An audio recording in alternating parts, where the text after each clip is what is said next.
Alrighty guys, what is going on? So in this video, it's another cleanup video. We're going to be changing out the transmission pan, and depending on what time of the day it gets, because it's a little early in the morning right now, we're going to fix the oil pressure sensor. So hopefully I can do that, because that one I need to turn the car on, because right now mine, when you turn the car on, the pressure gauge goes boop all the way to the far right for this oil pressure. So I got a new AC Delco one, but we're going to be installing this Speedmaster black finned transmission pan to replace the old one that looks like it's from factory.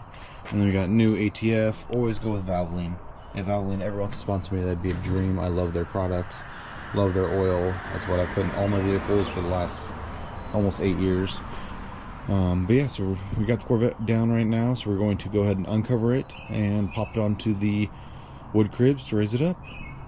Alright, so we got the Corvette jacked up, uncovered now, so now we can pull this. You always want some safety, so I'm trying to tuck this back here, just in case the Corvette or the wood cribs fail.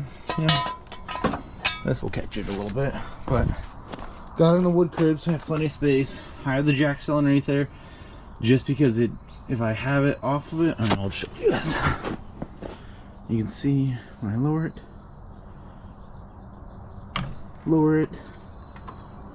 drops down about 4 or 5 inches. So if I raise it back up just to where it's max lift on the springs, it's all the pressure still on the wood cribs. This just raises it up. So now I have plenty of space underneath there, so I'm going to crawl up underneath there and start to take off the old trans pan, clean it up, put up on the new one. Okay, yeah, so you can see here is the original transmission pan. It is pretty factory, I'm pretty sure. But we're gonna set you guys up as I take it off. There's no drain plug on this one, so we're gonna have to take it off one of the corners, let it drain out a little bit, and then go ahead and get it.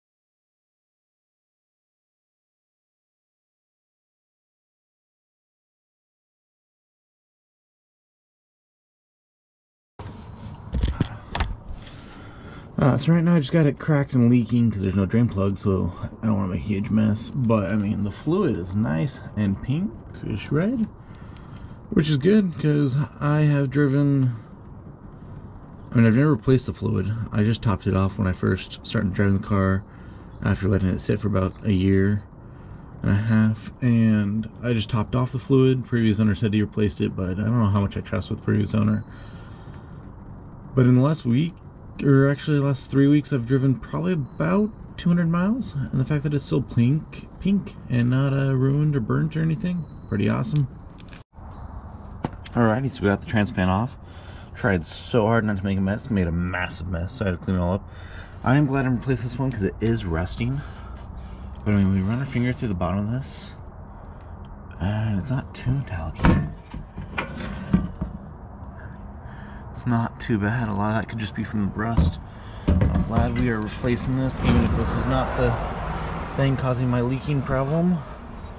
I'm gonna finish cleaning up my big mess I just made, and I'm gonna go ahead and set you guys back up. So we got this off. The old gasket was a wispy little thin thing, so I'm not surprised that caused any leakage.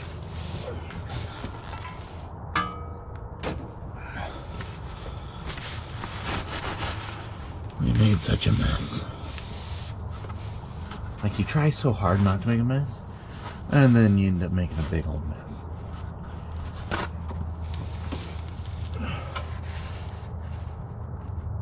I don't know what any of this transmission stuff is. That's my filter, I know that. I'm gonna replace it because all looks fairly good. Just get rim right down.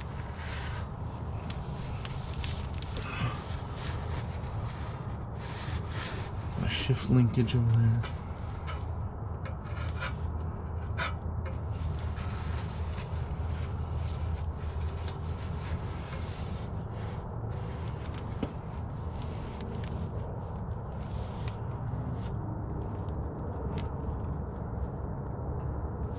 I'm going to take a quick picture of these numbers. There's some casting in the block I'm going to take a quick picture of. So now it's pretty much plain simple. I just clean up the points that are the rim transmission, reseat the old one, and slowly crank it down.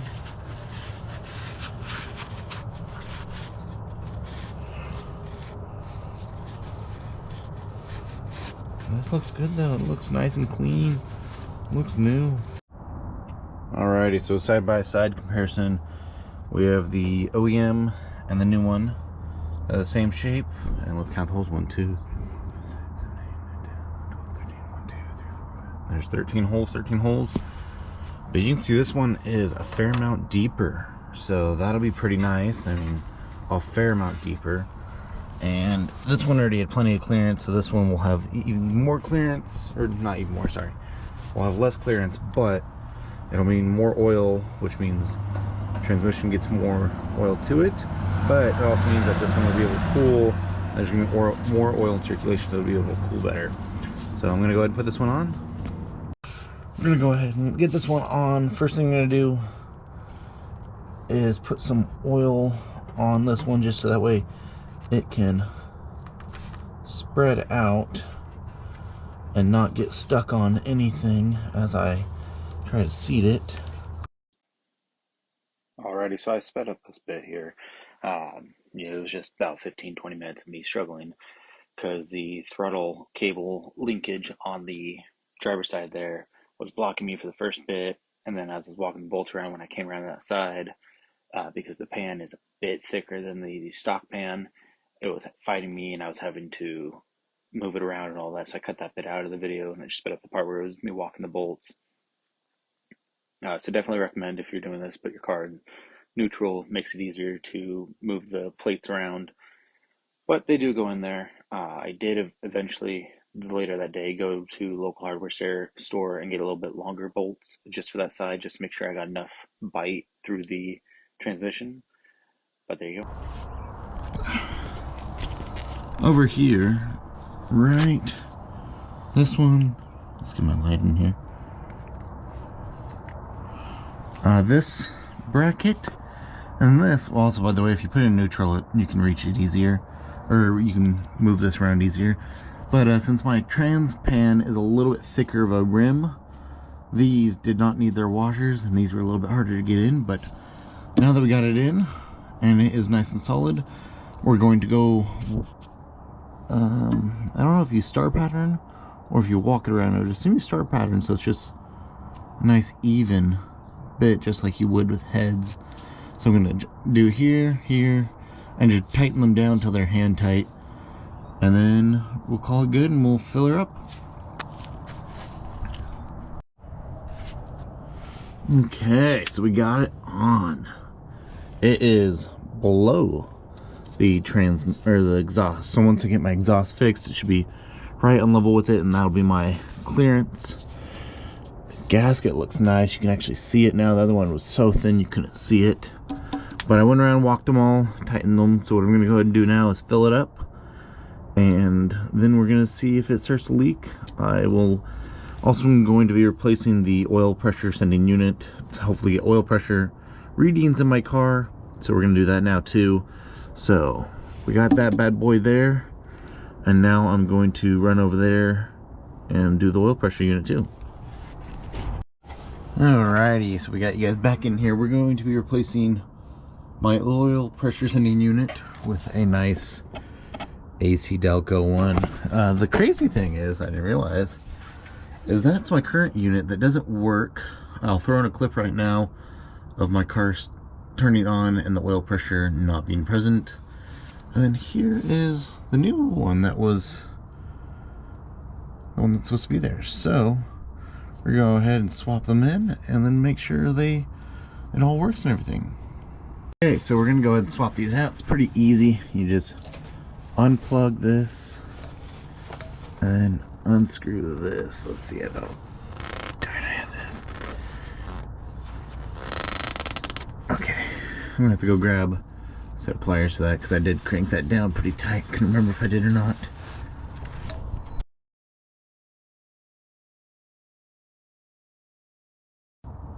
I don't know if oil comes out. I can't remember. Oil's gonna come out of here. I'm assuming so. That's why I got my paper towel to catch any oil.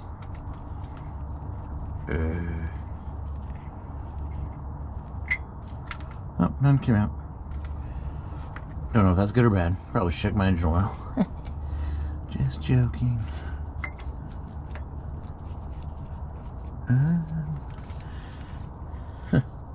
You see, that does not fit up there. Oh yes, it does. I got scared for a second. I was like, I did the research.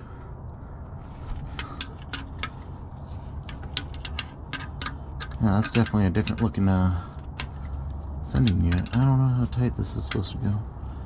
I'm just gonna keep doing it until it doesn't crank down. It requires a lot of force.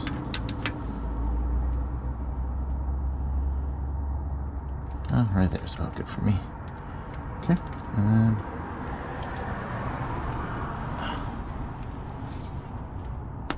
oh man, that feels a lot better because this one, it did not clip on, so I don't know what the previous owner put on. That looks a lot better. Oh, I'm so happy about that. So now we're gonna sorry about that, got some allergies. Now we're gonna go turn the car on and see if we're reading oil pressure after I check the oil in the car. So here's the start to see if the oil pressure unit works. And get the transmission going up a little bit so we can add more fluid. Look at that, that's the first time that's gone to 0. Okay, let's see.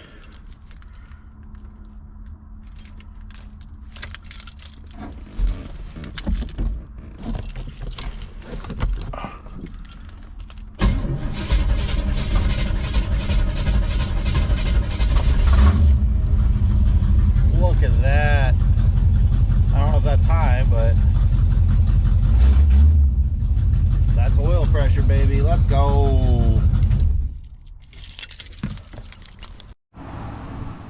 Alrighty, so it's been about a week of driving after the pan has been installed. Let's take a quick peek.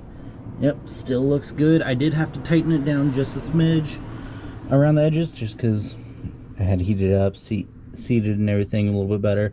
So, but it's all good. And that pan is great. I don't know if it's just placebo effect or whatnot, but I feel like my transmission is shifting better than it was before. So I did take a little bit more fluid afterwards. I think I put that in the beginning of the video, but yeah, it ended up taking about 12 quarts to fill it up completely again. But I haven't noticed amazing results from it. So if you guys enjoyed this cleanup of the video, the next video I will be releasing is going to be fixing a grinding noise in the back of the vehicle and then removing the spare tire cover. So see you guys in that video. If you guys enjoyed this video though, please make sure to click a like and subscribe. I will be making a video of reviewing the Transpan so that way other people who are looking for a transmission pan for a Turbo 350 know what to look for. Thank you.